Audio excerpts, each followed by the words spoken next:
Hello everyone, जय Mahakal. So let's continue with the session। अभी तक हम जो स्टडी कर रहे हैं वो हम कर रहे हैं प्रोनाउन के बारे में। प्रोनाउन का हमने कॉन्सेप्ट देखा है एंड उसके हमने पार्ट्स देखे हैं, है ना। डिटेल पार्ट्स हमने स्टडी कर रहे हैं नाउन प्रोनाउन के बारे में। देन अब हमारी जो आती है वो आती है हमारी एक्सरसाइज। एक्सरसाइज में जो हमने पढ़ा था अभी उसी के बेसिस पर है। अगर आपने अच्छे से समझा होगा इस एक्सरसाइज को और उसके कॉन्सेप्ट को तो आप ये एक्सरसाइज बहुत अच्छे से कर पाएंगे। ठीक है, तो चलिए देखिए शुरू करते हैं हम हमारी बुक से, है ना। तो पहला सेंटेंस जो हमारा आता है that is she does the work by dash. तो लड़की है, शी है, तो हर का क्या हो जाएगा, वो खुद से करती है। क्या एम्फेसिस शो कर रहा है ना। एम्फेसिस मतलब उसके अंदर वो दैट इज रिफ्लेक्सिव प्रोनाउन को शो कर रहा है। तो वो अपना कार्य खुद करती है। तो she does the work by herself. अपना नेक्स्ट सेंटेंस आता है my friend composed a lovely poem by herself या हिमसेल्फ। माई फ्रेंड है, डिफाइंड नहीं है कि मेल है या फीमेल, है ना, दोस्तों कोई भी हो सकता है। तो my friend composed poem by himself और बाय हर सेल्फ, उसने जो कविता की रचना खुद से की। आपका नेक्स्ट सेंटेंस आता है children may create problems sometime for themselves. बच्चे अपने लिए कई बार प्रॉब्लम जो है वो खड़ी कर लेते हैं। हाँ, तो द चिल्ड्रन क्रिएट कर लेते हैं, प्रॉब्लम हो जाती है उनको। तो बच्चे हैं, चिल्ड्रन हैं, तो उनका है, तो that would be children may create problem for themselves. Themself नहीं होगा, देमसेल्व्स है ना, VES होगा। आपका नेक्स्ट सेंटेंस आता है the little child is self dependent, he does dash work dash. तो he does his work by himself, है ना। the little child is confident, तो little child confidence है और उसमें he यूज कर रहे हैं, है ना। तो he है, इस वजह से हमारा his और himself आएगा। she होता तो herself आता उसमें और her आता, तो he does his work by himself। she होता तो she does her work by herself। Fine. आपका नेक्स्ट सेंटेंस आता है for better results you should do your work by your self. अच्छे रिजल्ट्स के लिए आपको अपना काम खुद करना पड़ेगा, खुद करना चाहिए। यू शुड आ रहा है तो एडवाइस है, तो करना चाहिए। तो for better results you should do your work by your self. आपका नेक्स्ट सेंटेंस आता है this is dash mobile, give it to dash। तो this is my mobile, give it to me। my के साथ यूज हो गया। या this is his mobile, give it to him, है ना। आपका नेक्स्ट सेंटेंस आता है these books are dash, give it to us।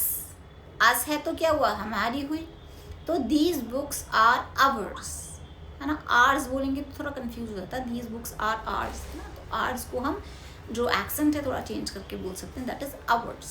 तो these books are ours, give them to अस।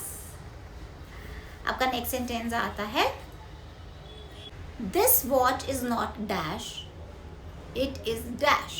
तो इसमें हो सकता है this watch is not mine, it is yours. ये वॉच मेरी नहीं है, तुम्हारी है। या फिर बोल सकते हैं this watch is not yours, it is mine. ये जो वॉच है तुम्हारी नहीं है, मेरी है ना। दोनों इंटरचेंजेबली हम यूज कर सकते हैं इसका। तो हमारा नेक्स्ट सेंटेंस आता है nobody trust dash, he is a liar.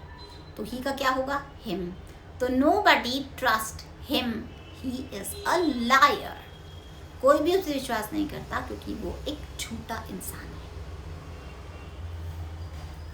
आपका नेक्स्ट सेंटेंस आता है children do not love to share dash toys with others. तो children do not love to share their toys with others. बच्चे जो होते हैं वो अपने खिलौने दूसरों के साथ शेयर करना पसंद नहीं करते। फाइन। तो द चिल्ड्रन है तो उनका हो गया, तो दैट इज देयर, है ना. They do not love to share their toys with others. आपका नेक्स्ट क्वेश्चन आता है कि you have to convert the given nominative form to the reflexive form. Nominative का क्या मतलब था? I, you, he, she, we, they, है ना. इससे हमें बनाना है हमारा दैट इज एम्फेसिस, एम्फेसाइज वाला जो था ना, इसमें रिफ्लेक्सिव बनेगा, वो बनाना है. तो रिफ्लेक्सिव के अंदर क्या था? Myself, yourself, ourself, theirselves, है ना. तो इसमें पहला आता है आई. आई का क्या हो जाएगा हमारा? My self. आई से क्या बनेगा हमारा? My self. सेकेंड आता है आपका दे. दे से बनेगा आपका ही, himself, she, herself, we, ourself. Fine. So these are the reflexive form of the nominative pronouns.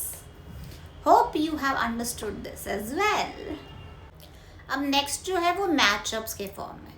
Matchups के अंदर आपको क्या करना है कि नॉमिनेटिव फॉर्म आपको दे रखी है, और नॉमिनेटिव फॉर्म से जो आपका हमने जो लास्ट पढ़ा था, है ना, दैट वाज ऑब्जेक्टिव फॉर्म, वो हमें इसमें चेंज करना है.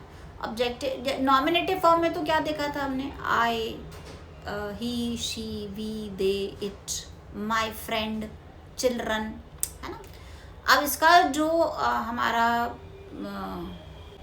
प्रोनाउन ऑब्जेक्टिव होगा वो क्या हो जाएगा? Them, him, it, you. तो माय फ्रेंड है, माय फ्रेंड में यहाँ पे जो दे रखा है उसके अंदर दैट इज हिम. हर भी हो सकता था, हिम अगर प्रेजेंटेड है तो हिम. तो माय फ्रेंड के साथ हो जाएगा हिम. देन चिल्ड्रन है तो चिल्ड्रन के साथ क्या हो जाएगा? देम. दे का क्या हो जाएगा यहाँ पे हमारा? Them. Then we have it. It का इट रहेगा. शी का क्या हो जाएगा इसमें? हर. एंड ही का क्या हो जाएगा? Him. And one more is there, you का क्या हो जाएगा? तो थोड़ी सी प्रैक्टिस की ज़रूरत है इसके लिए आपको. You need to practise it. तो जैसे आप इसको प्रैक्टिस करेंगे, इस एक्सरसाइज को आप रिपीटेटिवली देखेंगे, तो आप बहुत अच्छे से इसको सॉल्व कर पाएंगे, क्योंकि बहुत ईजी है. It is very very easy. बस थोड़ा सा अगर आप उसको डिटेल स्टडी कर रहे हैं तो आप उसके फॉर्म्स को ध्यान रखिए. अदरवाइज आप सेंटेंसेस पे ऊपर एम्फेसाइज करिए, क्योंकि सेंटेंसेस के अकॉर्डिंगली हमारा जो है वो चेंज होगा प्रोनाउन, है ना. और अगर आप स्टडी करते हैं उसको, बाइफर्केशंस को अच्छे से स्टडी करते हैं, तो that would help you a lot in your studies as well. तो this was all about pronoun. See you in the next session. Till then, bye.